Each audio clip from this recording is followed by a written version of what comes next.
Programa Cultura Geral. Apoio Faculdades Milton Campos. Venha ser referência. Estude com quem já é.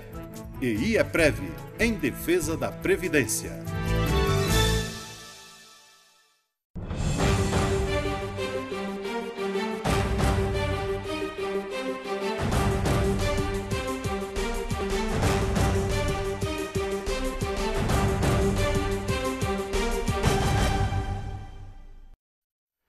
Bom, muito boa tarde, começando agora mais um programa Cultura Geral, bastante atrasado, né, que o horário era 17h20, mas pela situação que a gente tem vivido aqui, o Alessandro, nosso grande amigo, machucou e a gente está tendo algumas complicações técnicas para começar o programa, mas hoje, como anunciado mais cedo, ontem e hoje mais cedo, através da minha rede de contatos e também pela página da televisão, no Facebook, estamos recebendo aqui grandes nomes do direito de Minas Gerais, para a gente discutir essa situação do ex-presidente Lula, né?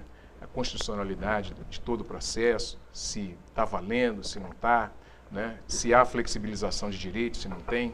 Cooperação internacional, se a cooperação internacional que houve foi legítima, se não foi, né?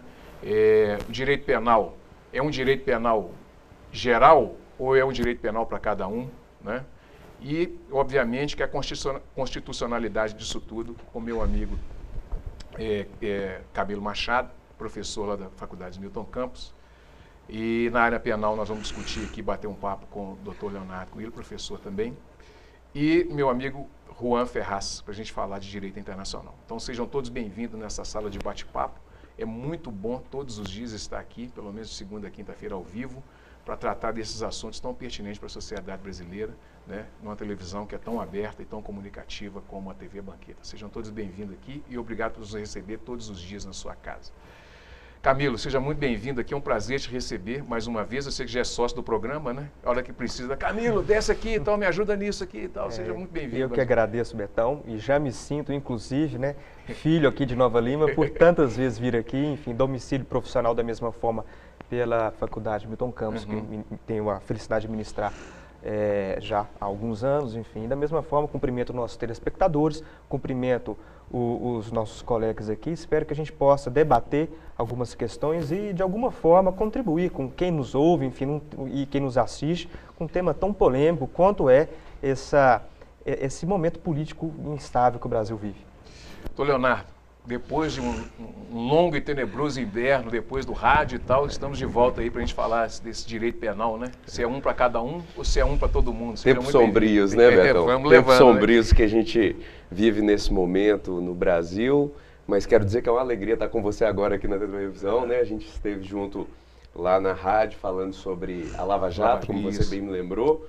E é isso, estamos aí para a gente discutir, tentar trazer algum alento ou algum conhecimento para a sociedade. Uma inquietude também. Também, muitas inquietudes, né? Muitas. Vai voltar mais vezes agora. O Juan também já é de casa, também já veio em outras vezes no rádio, na televisão também. Seja muito bem-vindo, Juan. É muito importante a gente falar dessa relação da cooperação internacional que houve aí, né? Sem dúvida, Betão. Obrigado. É um prazer enorme estar aqui mais uma vez. E assim, eu gostaria de reiterar o que eu disse aqui no último encontro, que foi exatamente no dia do aniversário de Nova Lima. É um prazer falar aos cidadãos novalimenses, explicar um pouco sobre o direito internacional, sobre como se deu especificamente o caso de cooperação internacional no caso da Lava Jato, né, envolvendo o ex-presidente Lula.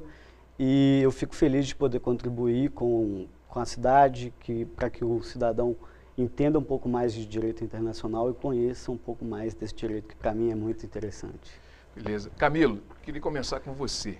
Como é que está, como é que foi e como é que está essa constitucionalidade de todo esse processo? O STF acertou, na sua opinião? Como é que foi esse entendimento do STF com relação a essa prisão do presidente Lula? Pô, é difícil, Betão, responder essa pergunta sua, enfim, de uma forma até contínua, porque essa questão, por sua vez, já fez com que o STF se debruçasse sobre a matéria por 2 sessões, né? Inclusive tendo que interromper uma sessão e a outra por mais de 11 horas vigorando.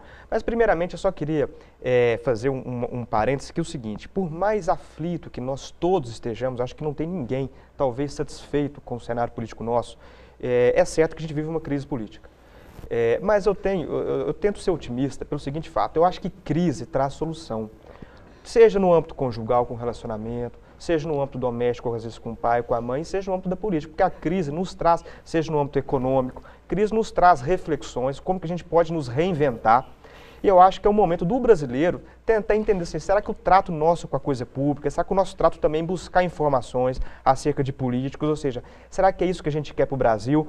Agora, a única ressalva que eu faço é que eu tenho medo apenas de nós não conseguirmos superar a briga contra a corrupção enquanto nós continuarmos politizando, certo? As discussões judiciárias. Pelo seguinte fato, às vezes a gente perde amizade, a gente perde, às vezes, uma referência na relação entre aluno e professor, uma relação profissional, porque cada um pensa de forma diferente. Se a gente não conseguir separar o que é jurídico do que é, de fato, político, vai ser uma discussão inócua, com prejuízo para a sociedade e apenas com o benefício para os próprios políticos, que assim querem se perpetuar. Com relação à decisão do STF, inicialmente, não tem certo ou não tem errado. Certo? Porque a decisão sobre prisão na segunda instância é uma questão que diz, é um mérito político, ou seja, que o poder constituinte estabelece para a gente vai ser preso em primeira instância, segunda instância ou trânsito em julgado. Tanto é assim que, por exemplo, o Brasil é o único país do mundo que a gente tem a prisão após segunda instância. Não é certo ou errado, é uma decisão nossa. Grande parte dos países, a maioria, a prisão é na primeira instância apenas, já direto. Alguns outros países, a prisão após segunda instância. É igual a maioridade penal. Tem países que têm maioridade penal com 12 anos, maioridade penal com 14, maioridade com 18, maioridade com 21. Né? Então, esse é o primeiro pressuposto. A gente não tem na nossa Constituição, por mais que a gente tenha 250 artigos, nenhum artigo tão explícito quanto a possibilidade da prisão. Mas a gente tem alguns indícios que o Constituinte nos trouxe acerca da prisão. Onde que estão esses indícios? No artigo 5º, que vai tratar sobre os direitos e garantias individuais fundamentais, especialmente no artigo 57, no inciso 57 e no inciso 61 da nossa Constituição, no qual o artigo 5º, inciso 57, ele vai falar que não haverá culpa formada até o trânsito em julgado. E aí, por esse inciso, se houve o apego dos magistrados que entendem que não pode haver prisão até o trânsito em julgado. O problema é que vem o Constituinte e coloca já no inciso 61 que ninguém será preso senão em flagrante delito ou por decisão de autoridade competente. Agora, na minha posição como constitucionalista, enfim, eu espero também não resumir, não tem nem a pretensão de querer encerrar o debate, eu acho que o importante é se ficar discutindo de fato, mas quem disse que pode haver prisão ou não, e prisão não tem nada a ver com a formação completa da culpa, foi o Constituinte. Certo ou errado, altere-se a Constituição.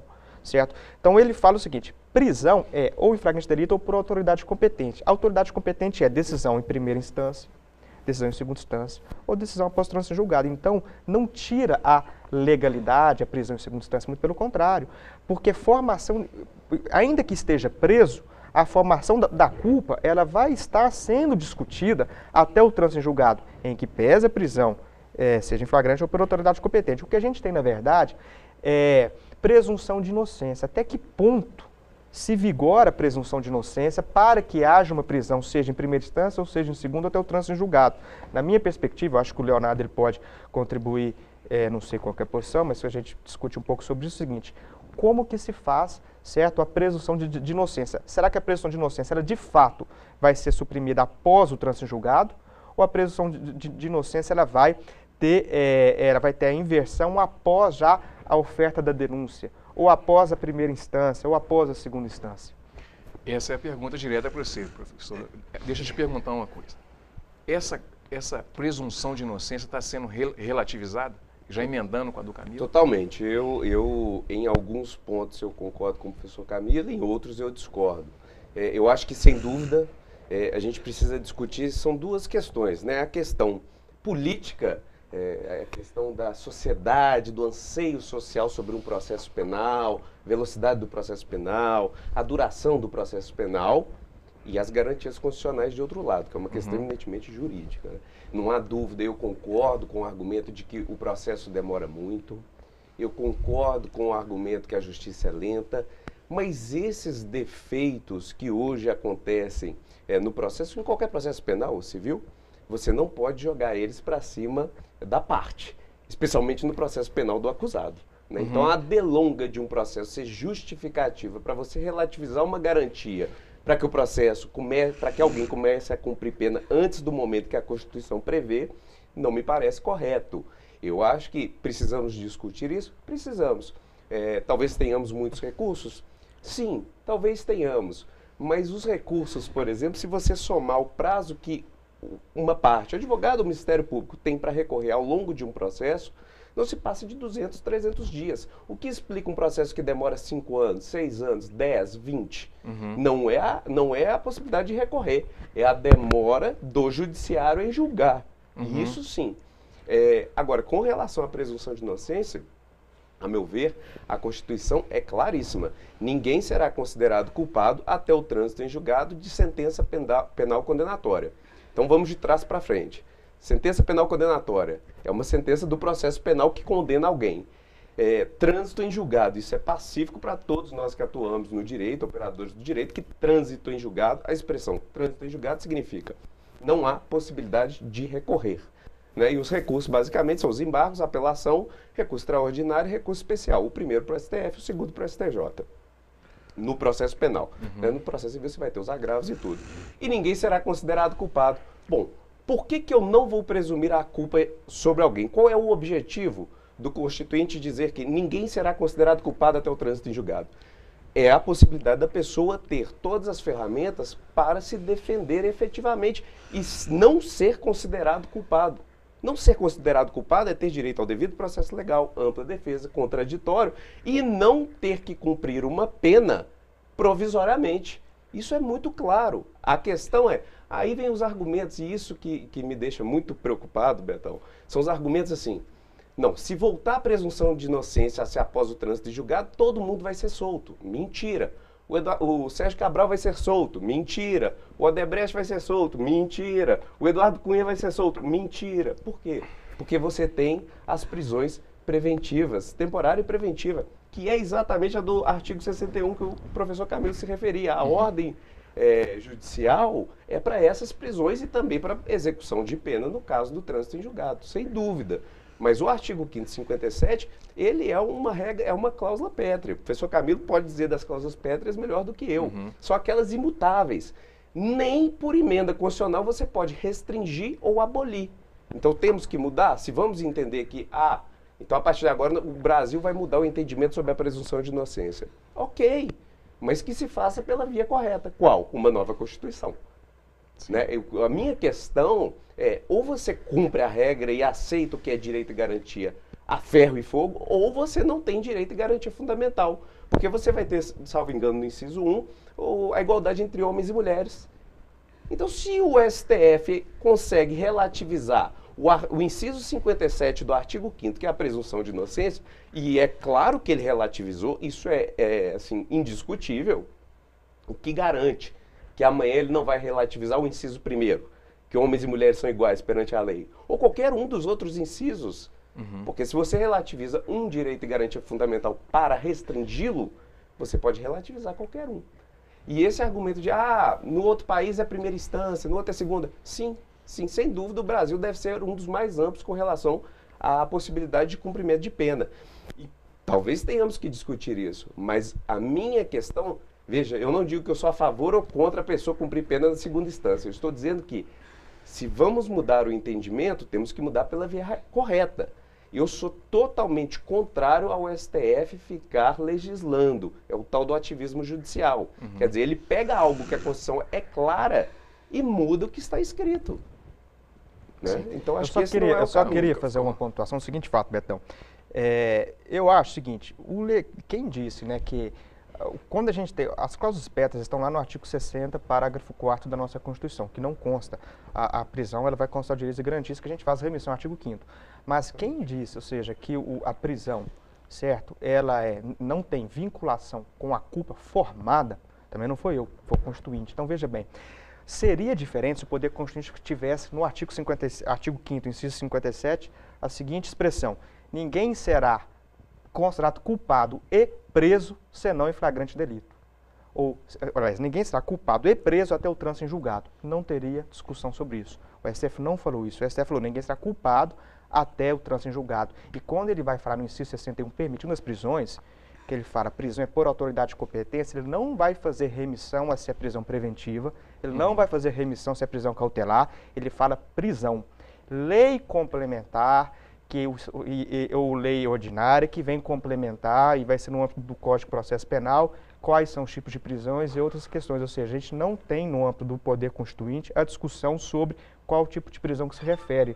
E até por uma questão de política, de fato legislativa, quem resolveu que fosse o amplo conceito de prisão por autoridade competente foi o Poder Constituinte. Eu acho que a gente teria que alterar a Constituição, é o contrário, é para querer que seja considerado prisão apenas após o trânsito em julgado, né? Mas o que é considerar a presunção de inocência? Então, e aí qual o objetivo da presunção de inocência? E aí a presunção de inocência é muito interessante, porque a gente pode fazer vinculação, o direito ele é sistemático, né? E é o interessante do direito constitucional, porque a gente trata sobre várias matérias, pode ser no âmbito do Código Civil, no âmbito do Código de Defesa do Consumidor, no âmbito penal. O que é a presunção de inocência? A presunção de inocência é o seguinte, o réu ele fica inerte.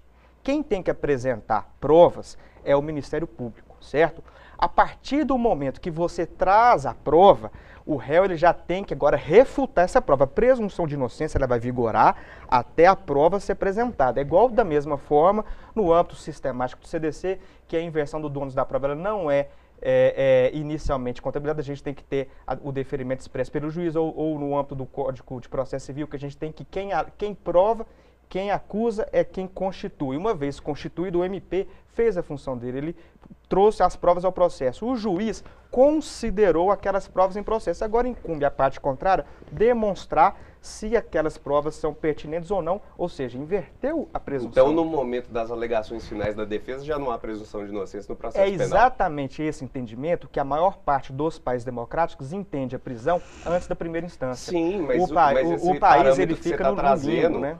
Sim, mas a partir do momento que houve país... a prova em segundo houve a apresentação de prova, permite-se a prisão. Mas você está partindo do pressuposto de que nesses países você não tem uma Constituição que diz que ninguém será considerado após o trânsito em julgado de sentença penal condenatória. Veja, eu concordo mas que a nesses prisão, países mas, é assim que mas funciona, a prisão, doutor Leonardo, a prisão ela não consta nesse inciso, a prisão consta em outro.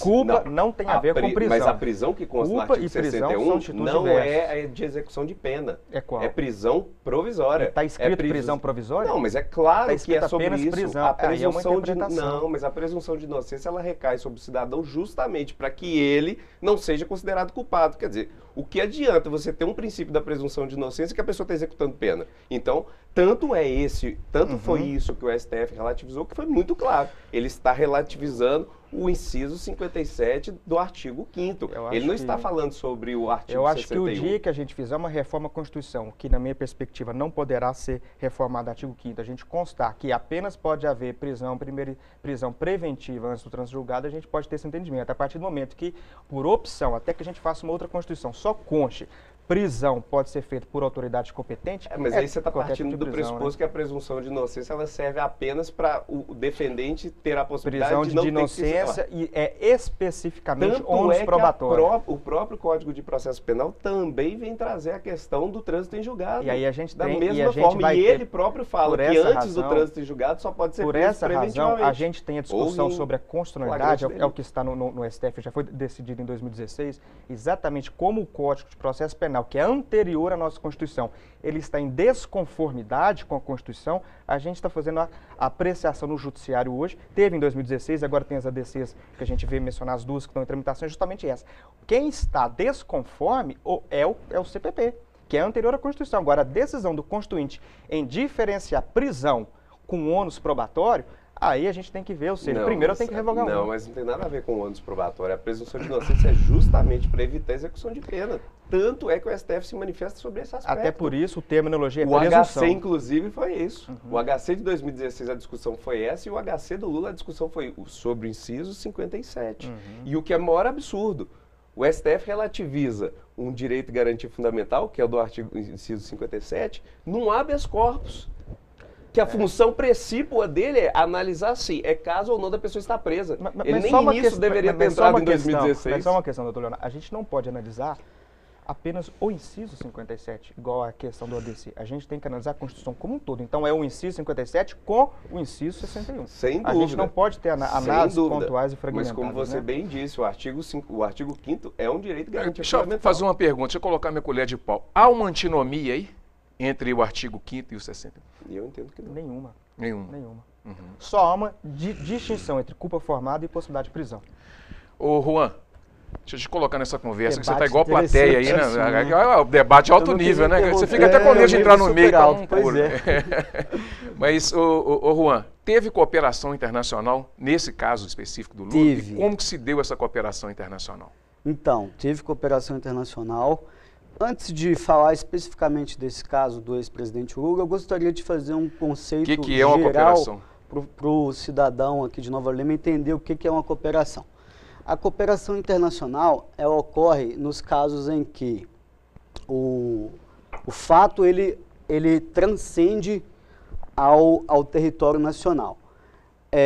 Situações em que é necessário fazer prova, por exemplo, num país diverso. E como os doutores pontuaram bem aqui, cada país ele é soberano, ele adota políticas próprias, políticas específicas, que é o caso, por exemplo, do Brasil, ao entender que deve se prender em segunda instância, é uma decisão nossa, e os demais países, por mais que os consideramos avançados ou não, eles decidem de acordo com a sua vontade política. No caso específico da cooperação internacional, nós entendemos que há essa soberania e devemos respeitar, e aí a gente recorre ao outro país pedindo ele ou solicitando a ele que coopere, e essa cooperação pode ser feita por duas formas, através do auxílio direto ou então da carta rogatória. O auxílio direto, ele ocorre quando não há uma deliberação acerca de ato jurisdicional do país, do Brasil no caso. A carta rogatória é quando ocorre, por exemplo, uma situação em que há uma decisão judicial, especificamente de mérito, em que o juiz ele encaminha, por exemplo, ao Ministério da Justiça, que é a autoridade central, esse pedido para que essa carta seja cumprida lá fora. No caso do ex-presidente Lula, o que ocorreu foi um auxílio direto entre o juiz Sérgio Moro. Esse auxílio direto ele tem situações bem específicas de ocorrência. A regra é que essa cooperação se dá por meio do Ministério da Justiça, em que o juiz solicita ao Ministério da Justiça que vá até o outro estado e solicite essa cooperação. No caso do ex-presidente Lula, o juiz Sérgio Moro conversou diretamente com as autoridades dos Estados Unidos porque se tratou de regras procedimentais dos Estados Unidos, em que ele queria saber como que funcionava determinados procedimentos lá. Então, assim, entendo que esse auxílio direto ele foi correto, ele foi legal, ele respeitou o direito brasileiro e respeitou também o direito dos Estados Unidos. Existiu ali algum tipo de insegurança? Por exemplo, ouve-se falar muito que existiu cooperação internacional direta, que é o que você falou, não passou pelo Ministério da Justiça. Não há essa obrigatoriedade, né? No caso do auxílio direto, tratando especificamente de algumas matérias, não há essa obrigatoriedade. Como é que fica nessa situação, por exemplo, essa situação de um ex-presidente da República e talvez até de um presidente da República, quando tem esse auxílio direto? O correto, você como especialista na área, seria passar pelo Ministério da Justiça? Seria passar pelo Ministério da Justiça, uma vez que há um controle maior dos atos que devem ser cooperados. O Ministério da Justiça, ele tanto faz o pedido, como ele acompanha o procedimento todo.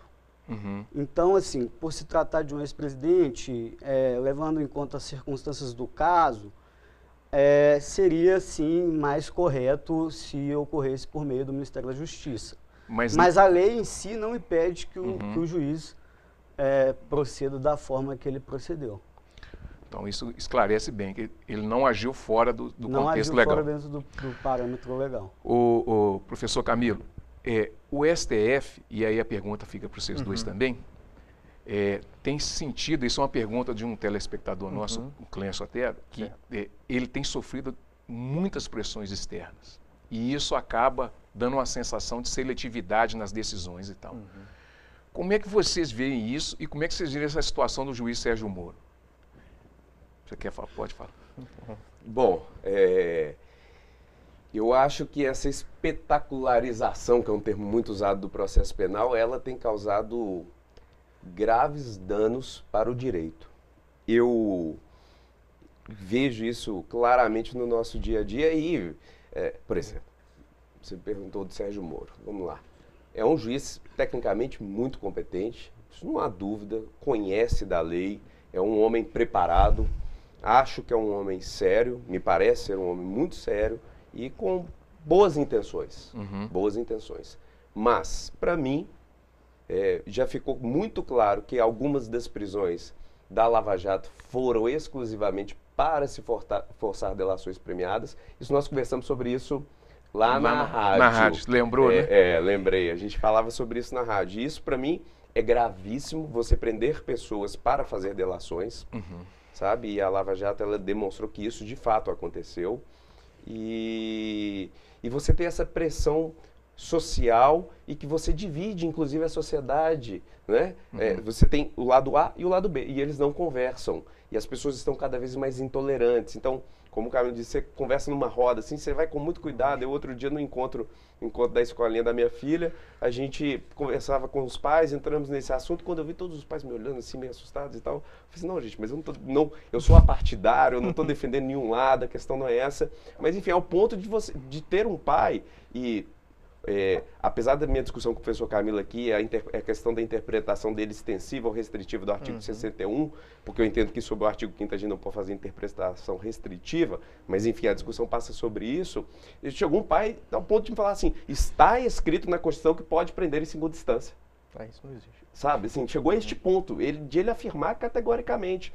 E as pessoas hoje compram ideias nas redes sociais de forma muito fácil. O Humberto Eco falava que a internet permitiu a imbecilização da sociedade e o STF se propõe a isso, porque quando você tem ministros que falam, estamos ouvindo a sociedade, né? O Rui Barbosa dizia, né? Quando a opinião pública entra no tribunal, a gente sai pela porta dos fundos, né? Alguma coisa assim, a frase dele. Então, eu sou um crítico sobre isso, porque eu acho que os julgamentos são públicos, devem ser públicos, mas a partir do momento que começa a televisionar demais e a mídia parcial, existe a boa mídia, mas existe a mídia parcial que tem interesse em pressionar. Então você veja, o Sérgio Moro era um homem que inabalável pela mídia até determinado ponto histórico, né? Até 2017, ali meados de 2017, agosto, setembro, era um homem inabalável, ninguém trazia um assunto polêmico para cima do Sérgio Moro. A partir de determinado momento, começaram a questionar ele sobre auxílio moradia, né? Sobre os penduricários da magistratura. Por quê? Porque se começa a se perceber que cria um poder muito grande sobre um juiz, né? E aí precisa se fazer uma desconstrução. Vamos dizer assim, cortar as asinhas dele. Então a própria mídia, que antes jogava todos os confetes em cima dele, começa a falar, peraí, não é bem assim. Então eu sou um crítico sobre essas questões. Eu acho que o juiz, ele naturalmente tem o poder de interpretar, mas ele julga com base exclusivamente na lei e no direito, no ordenamento jurídico. Ele fala nos autos. Isso o Sérgio Moro, ele tem seu mérito. Porque a única entrevista que eu vi que ele realmente deu como entrevista foi aquele do Roda Viva, por uma questão excepcional. Então ele tem seu mérito sobre isso, sim. E aqui não é uma crítica sobre o Sérgio Moro, é uma análise geral. Então o juiz, ele fala nos autos sobre o direito. Ele, inclusive, tem obrigatoriamente de ser contra-majoritário. O juiz, ele tem que ter a capacidade de julgar contra a vontade das pessoas, contra a vontade da população, porque a justiça não é o que a maioria quer.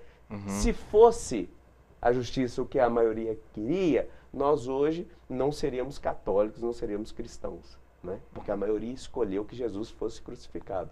Eu não professo nenhuma religião diariamente, mas... né? Nós sabemos disso. Sim. E isso é incrível, sabe, Betão? Assim, as pessoas com este nível de intolerância, isso me surpreende profundamente, tem os debates mais acirrados nas redes sociais, não conseguem conversar o PT com o PSDB, mas no domingo todo mundo está na sua igreja, no seu templo, rezando, falando de perdão, de compaixão, mas quando é o próximo, ninguém consegue. E o resultado final, você ter um ex-presidente preso e as pessoas soltarem foguete como se Copa do Mundo fosse. Vejam, a questão não é que é importante ter pessoas que desviaram, hipoteticamente, nas suas condutas, serem responsabilizadas e presas. Não há dúvida sobre isso. Nós estamos discutindo a presunção de inocência. Se está certo ou não ele estar preso neste momento do processo. É a nossa discussão. Mas eu estou indo além. Eu estou dizendo, as pessoas comemorarem como fosse final da Copa do Mundo, você ter um ex-presidente preso, pelo motivo que seja, seja quem for o ex-presidente. Na verdade, para mim, isso é caso da gente entrar dentro de casa e lamentar. Sabe? É muito sério se ter um ex-presidente preso. Seja do PT, do PSDB, do PDT, do DEM, não interessa. Mas não é motivo de alguém pegar um foguete e soltar como se o Brasil fizesse um gol na Copa do Mundo. Cruzeiro e Atlético. Como se fosse Cruzeiro e Atlético. Isso é seríssimo. É seríssimo. E essa ruptura, a crise, realmente é importante para o crescimento. Só que nós estamos, como eu conversava com um amigo outro dia, fundando uma nova sociedade. Como será essa nova sociedade? Nenhum de nós sabe exatamente. Mas, infelizmente, uma coisa nós já percebemos. Ela é intolerante. Camilo, você quer dar continuidade nisso? Eu queria te fazer uma outra pergunta, que é a relação, como é que você está vendo essas decisões do STF, se vai e volta, bate-boca entre os juízes, que não é nada que talvez não tenha acontecido, às vezes pode ter acontecido em outros momentos que não era televisado e as pessoas não ficavam sabendo.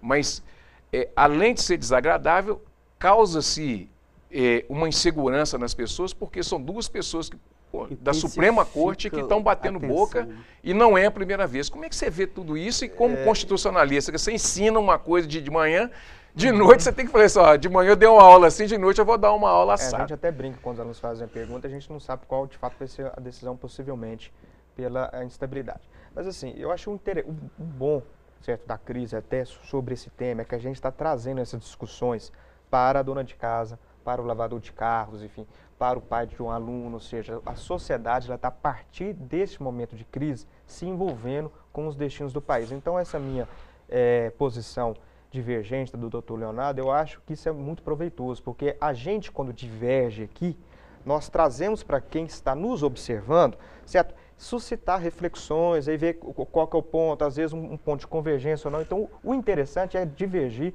e não necessariamente convergir. Talvez a democracia esteja mais na divergência do que na convergência. Os regimes autoritários são mais convergentes e menos instáveis. O regime mais instável é o democrático. Então, a partir desse pressuposto, que é a minha linha acadêmica, a minha linha profissional, que, eu acho o seguinte, diga-se de passagem, são pessoas aqui da minha convivência que eu tenho que baixar a cabeça e agradecer por ter amigos assim nesse nível. É recíproca admiração. Mas veja bem, eu tenho um ponto de vista de que, na verdade, tudo isso que está acontecendo é muito natural, inclusive com essas discussões no STF. Porque é um mito a gente pensar que uma imprensa é imparcial. Não existe repórter. Você, Betão, você tem um posicionamento. Sim. Eu, como advogado, eu tenho o meu. Qualquer jornalista da Veja, da Caros Amigos, da Folha de São Paulo, do Estadão tem o seu posicionamento.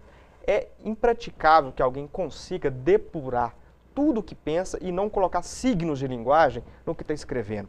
Então, o problema do Brasil é que a gente tinha que tirar as máscaras e até a hipocrisia da imprensa do Brasil, na verdade, porque é o seguinte, a imprensa, ela não, no seu editorial, ela não se autoproclama, eu sou de direita, eu sou de esquerda, igual nos Estados Unidos, por exemplo. O Washington Post se coloca de direita, a Fox News se coloca de direita, a CNN se coloca de esquerda, o New York Times se coloca de esquerda no viés do Partido Democrata.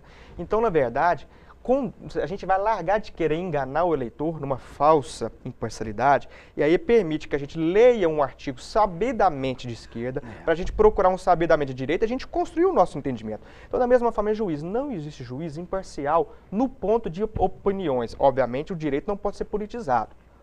Como que a gente tem... qual que é o nosso resguardo? Eu tenho certeza que o político, que o doutor Sérgio Moro tem um seu viés, aliás, eu tenho quase certeza de qual já seja, inclusive, né? E obviamente, ele tem muitos erros, inclusive, na sua construção, há várias decisões, por exemplo, que eu sou crítico sobre elas, da mesma forma. Mas, veja bem, o interessante do nosso...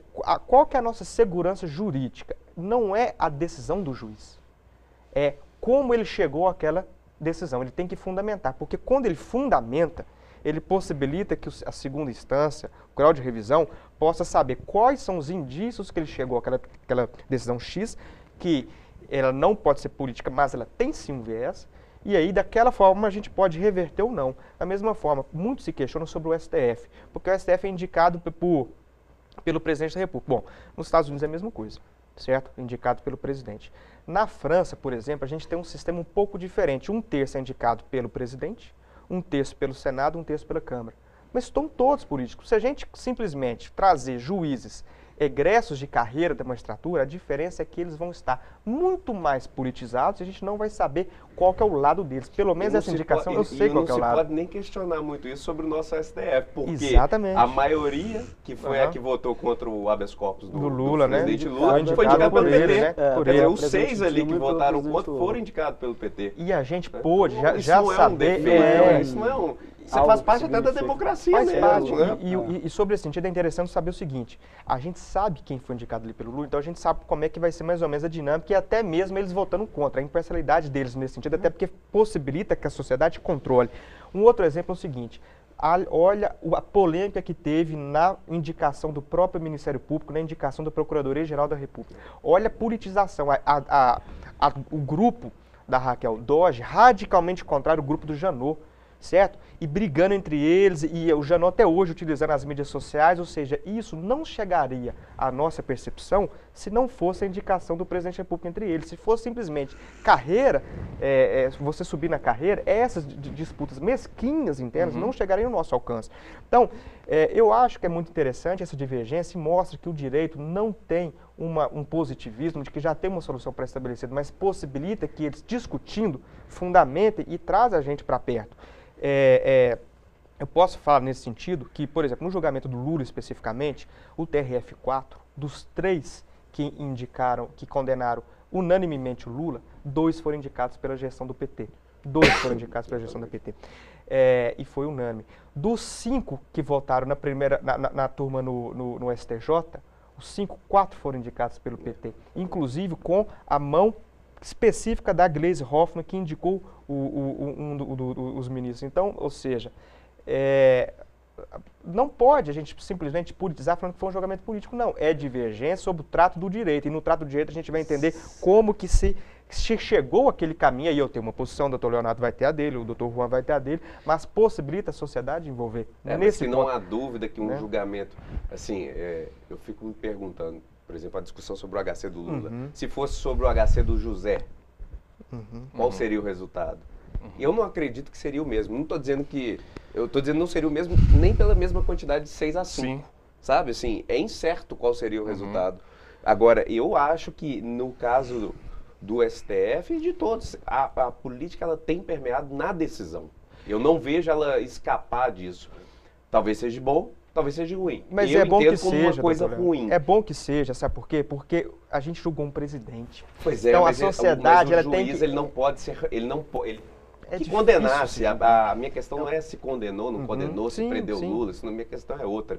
Mas a minha questão é, o julgador, ele pode até sofrer as pressões, mas ele não pode se sentir pressionado e decidir por que está pressionado. Talvez se não fosse o Lula, seria... A própria questão das ADCs, que estavam para ser pautadas muito antes do HC. Eu até acredito que se não fosse o Lula, seria 11-0 contra o Lula. Talvez. Até por conta, o Dias Toffoli foi um advogado que começou sendo advogado de associação e alçado lá pelo José Dirceu, enfim, o Lewandowski, né, da mesma foi advogado da AGU, tudo. Mas assim, agora, como a gente sabe que a maioria lá dentro foi indicada pelo PT, e aí gerou essa instabilidade, quase um empate, obviamente houve essa incerteza, se condena ou não o Lula, tudo bem, mas possibilitou que a incompostura do judiciário em não conseguir dar uma solução para alguém que a gente tem que lamentar, que é um presidente da República, possibilitou a sociedade que reflita. E se o Lula vai estar preso ou não vai ter preso, se vai ter impunidade ou não vai ter impunidade, pelo menos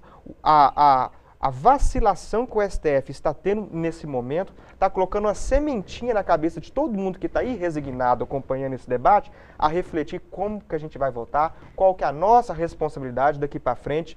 E eu acho que o que a gente está plantando hoje, a gente vai colher daqui a pouco. Não é a prisão do Lula que vai melhorar nada. Sem dúvida. Mas isso eu acho que é sempre um ganho para a sociedade. Eu acho que esse é o grande ponto. Eu acho que a sociedade tem que compreender que não é o direito penal que resolve os problemas dela. Com certeza não. Ô, Juan, você está aí pelejando aí, deixa eu falar, deixa eu falar. Aqui essa turma fala 3 horas sem beber um copo de água. Em compensação, quando ele fala, né, a gente escuta até as músicas. É mais neutro. É que é neutro, não é? Porque cooperação internacional, tu já falou, fala aí que eu quero ouvir. Mas eu queria fazer uma complementação ao que ele falou sobre o juiz do STJ, que foi indicado pela Dilma, que foi, salvo engano, o Marcelo Navarro.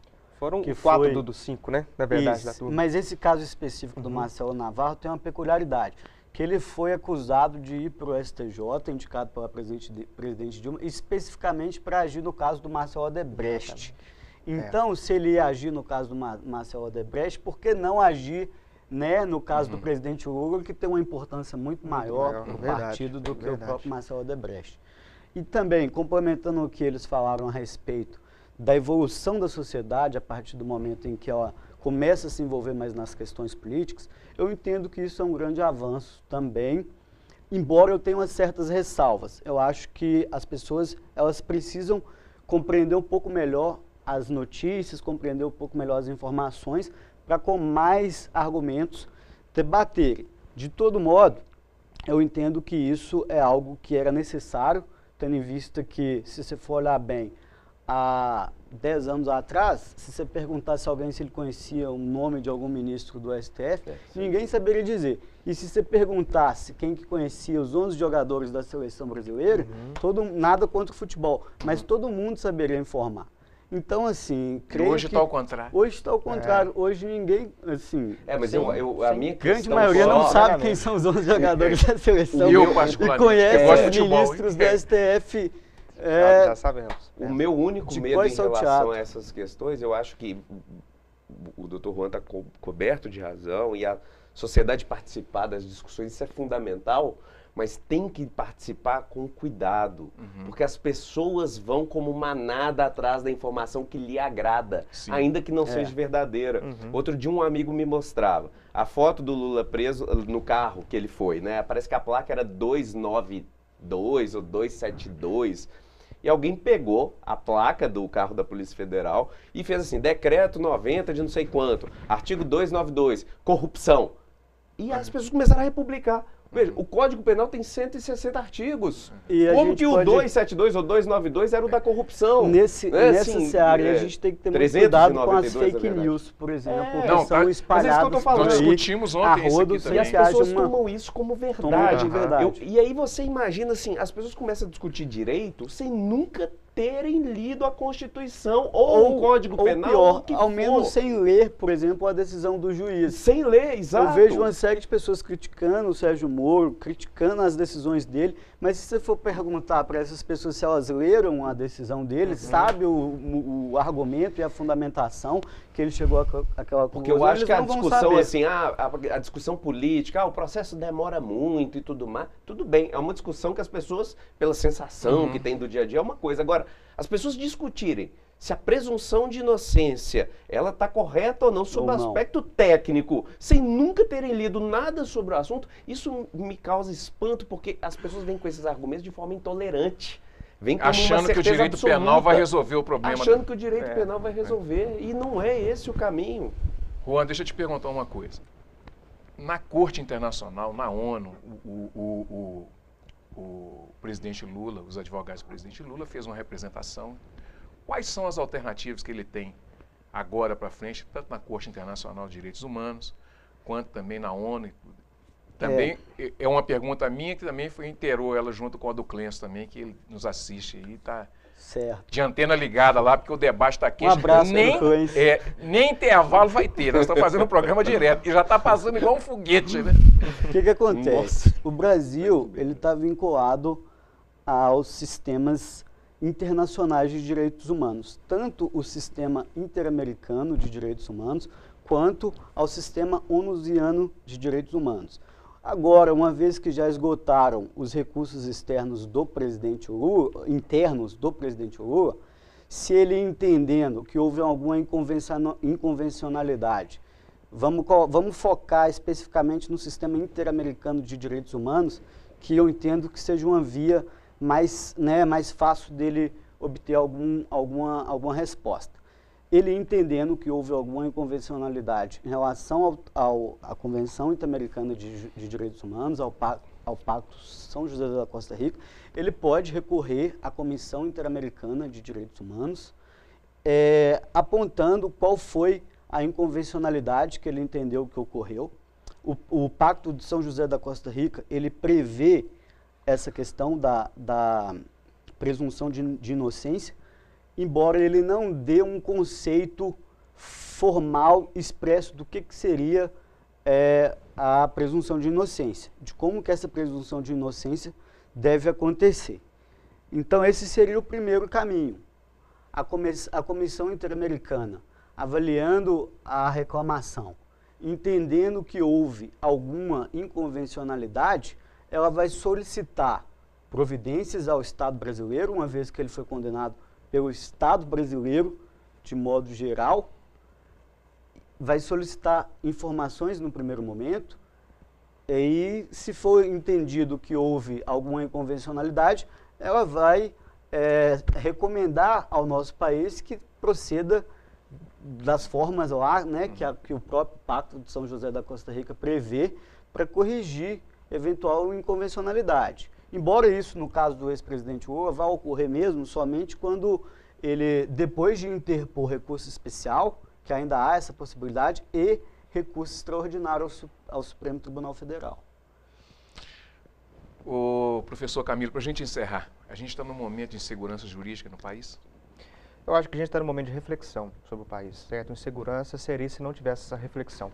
Eu acho que, com Vênia, da mesma forma, né, a gente não pode politizar o judiciário ao ponto de querer que decisões tão caras para a democracia sejam tomadas por pressão. Mas um judiciário que também volta as costas para a sociedade também não é um judiciário democrático pelo critério da soberania popular. Até porque há sistemas, obviamente não é o nosso, que inclusive o judiciário é empossado por critério eletivo, por exemplo, como os juízes estaduais norte-americanos. Mas, enfim, eu acho que a gente teria que pensar da seguinte forma. Obviamente, é uma questão de posição, né? Para mim, presunção de inocência e formação de culpa são estágios diferentes. Presunção de inocência ocorre em momento inicial e tem a ver com ônus de prova, e a formação de culpa é outro critério, em que pese, da mesma forma, um outro dispositivo falar sobre prisão, que da mesma forma não trata que tipo de prisão e traz como um todo. Mas eu acho interessante a gente discutir o seguinte fato. Qualquer discussão que a gente vá travar, eu acho que a gente teria que repensar da mesma forma o foro com prerrogativa de função, porque se a gente tem uma prisão hoje do Lula, e podia ser o José das Couves, o Mané, quem quer que seja, certo? O interessante é que a Lava Jato já fez quase 200 prisões e com a condenação em segunda instância. E até hoje o STF não fez um julgamento, porque o nosso judiciário não está aparelhado. A gente está para receber agora uma denúncia do Aécio Neves, mas e cadê do Aécio? Vai decidir agora se vai receber ou não. Cadê a da Gleisi Hoffmann? Cadê decidido, a do Lobão? Agora, né? Passou, unânime. Recebido, hoje.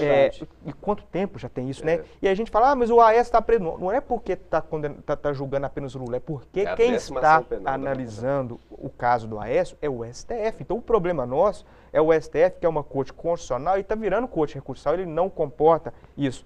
E aí o interessante é o seguinte, durante o ano passado, a Suprema Corte norte-americana julgou 1.000 processos. Durante o ano passado, prescreveram no Brasil mais de 1.000 processos. Teve mais prescrições do que todo julgado da Suprema Corte. Então, se a gente quer também, da mesma forma, analisar que a prisão, por mais que seja uma questão de hermenêutica jurídica, talvez uma solução, certo, seria uma legislação complementar para regulamentar a matéria e falar o seguinte, enquanto houver recurso, suspende-se, igual no âmbito de quem tem a prerrogativa de função. O deputado, o senador, o presidente da República, enquanto ele responde o processo, fica suspensa a punibilidade até que saia do cargo, e o que fatalmente vai ocorrer com o Temer. Assim que ele sair da presidência da República, ele já vai ter a citação dele lá, ele vai responder o processo dele. Pois bem, então se a gente quer concomitantemente um sistema que entende presunção de inocência até o trânsito em julgado, a gente poderia ter, isso é uma alternativa, certo, para essa interpretação extensiva, que os recursos, quando são manejados, também suspenda a punibilidade para que a gente não tenha o que para mim na verdade, é um ponto de inflexão, certo, permanente do nosso ordenamento jurídico, que permite que tenha mais prescrições do que um julgado inteiro de uma Suprema Corte de um país democrático, simplesmente pelo manejo irresponsável de recurso. A advocacia penal é brilhante. A gente tem, eu acho que um grande professor de todos nós, que é o Heráclito Sobral Pinto, certo?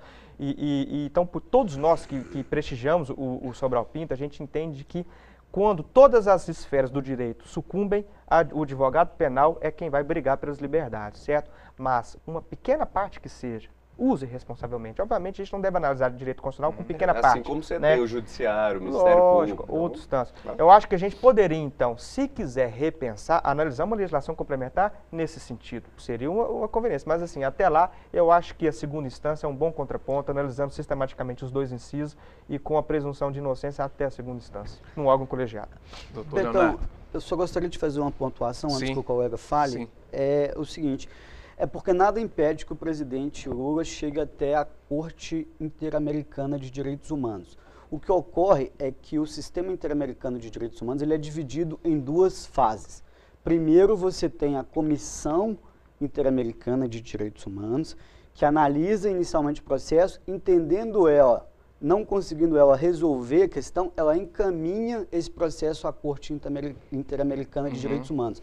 Todavia, essa comissão consegue resolver cerca de 80%, salvo engano, 90% dos processos, e somente uma pequena parcela chega à corte mesmo, que está situada lá nos Estados Unidos. Bom, então ele tem chance, né? Sim. Doutor Leonardo, é um direito penal para cada um? É um direito penal para cada um. Eu lembro que teve uma vez que você colocou, eu vi uma postagem sua, você falou que você estava chegando acho que em Goiás e tal, numa cidadezinha, falou, bom, acabei de chegar aqui. Vamos ver como é que vai ser a audiência. Vamos ver qual direito penal é aplicado aqui. Vamos ver se o juiz pergunta antes, não pergunta. Eu acho que sim, sabe, ô Betão? E na pontuação final do professor Camilo, eu divirjo completamente, porque eu não transijo com direitos e garantias fundamentais. E eu acho que, minha opinião é que o artigo 5º, ser cláusula pétrea, ele está muito acima do 61. E a interpretação, para mim, não pode ser restritiva. E penso isso Mas porque... eu não citei artigo 61, não. Eu citei artigo 5º, inciso 61, dentro do artigo 5º. Ah, não, sim. Mas a interpretação não pode ser restritiva, ela tem que ser extensiva sobre o inciso 57, exatamente, o inciso 61. Mas a minha maior questão é, você imagine se um presidente que saiu do governo, eu não sou petista, você sabe muito bem disso, eu não sou lulista, muito menos, eu sou apartidário e, na verdade, eu não tenho partido e voto em ser apartidário, é isso, e voto em qualquer pessoa que eu sinta confiança. Nunca votei no Lula e raras vezes votei no PT. Mas você imagina que se, na minha opinião, relativizaram, mais uma vez, um direito e garantia fundamental com um ex-presidente da República que saiu do governo com 87% de aprovação, inquestionavelmente trouxe avanços sociais. Isso é inquestionável. Se cometeu crimes, que tenha um processo justo, devido e que responda por esses crimes na medida do que o direito permite. Mas se fizeram isso com ele, e que teve toda essa comoção nacional, com uma dificuldade até para ele se entregar à polícia, imagine o que não faz com o pedreiro, com a dona de casa, com o lixeiro, com o professor, com o médico, com a pessoa do dia a dia, com o cidadão que não tem ninguém na porta da Justiça Federal gritando o nome dele. Esse é o meu medo. Então é por isso. E a presunção de inocência para mim é presumir inocência, a pessoa é inocente até o trânsito em julgado. E o direito tem que proteger ela como se inocente fosse. Ah, mas as provas demonstram. Não interessa. Até o trânsito em julgado é o que a Constituição diz. Não gostamos? Estamos em desacordo? Precisamos mudar? Vamos discutir. E vamos mudar com uma nova Constituição. Juan, muito obrigado pela participação. Obrigado a você. Suas considerações finais aí. Olha, então, especificamente do momento político que a gente vive, eu acho que o Brasil está avançando. Eu tenho certeza que daqui a um tempo a gente vai ficar mais claro para todo mundo, para toda a população, esse avanço. Talvez agora a gente esteja passando por um momento sombrio, mas eu entendo que é um momento de transição, e especificamente em relação ao direito internacional, como eu disse, o presidente Lula, entendendo que houve alguma inconvencionalidade, algo que afrontou diretamente o Pacto de São José da Costa Rica, após esgotado todas as vias de recurso interno, ele pode acessar essa jurisdição, que vai estar pronto para analisar o caso dele e resolver na medida que eles entenderem que devem resolver. E em relação à cooperação internacional, eu não sei se ficou bem claro, mas entendo que o juiz Sérgio Moro utilizou de um meio legal cabível, que está previsto na nossa legislação, e utilizou dentro das possibilidades lá que a legislação prevê, por não se tratar de uma decisão em que haja mérito jurisdicional do Estado, mas sim por falar a respeito de procedimento. Então ele não infringiu a legislação, que é o nosso Código de Processo. E é isso, eu quero agradecer novamente a você, ao cidadão de Nova Lima, por ter essa paciência de estar aqui escutando a gente. Espero que eu tenha contribuído e ajudado aí. Ajudou demais, e é isso que a gente precisa aprender a fazer num país democrático, né? É essa discussão que a gente tem que ter, é isso que eu quis trazer hoje, que a matéria não é simples, não é fácil discutir essas coisas, e não tem, a gente não tem o direito de ficar discutindo as coisas sem ter o conhecimento técnico. Então todo mundo viu aqui o que é o conhecimento técnico e por onde perpassa toda essa situação, não só do presidente Lula, mas de tantas outras pessoas que precisam da prestação jurisdicional. Um grande abraço e até amanhã, se Deus quiser, com mais Cultura Geral.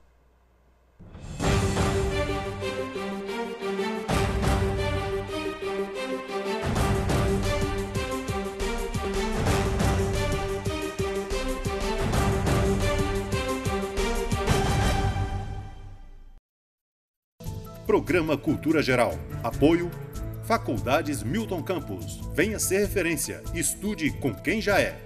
EI é Prev, em defesa da Previdência.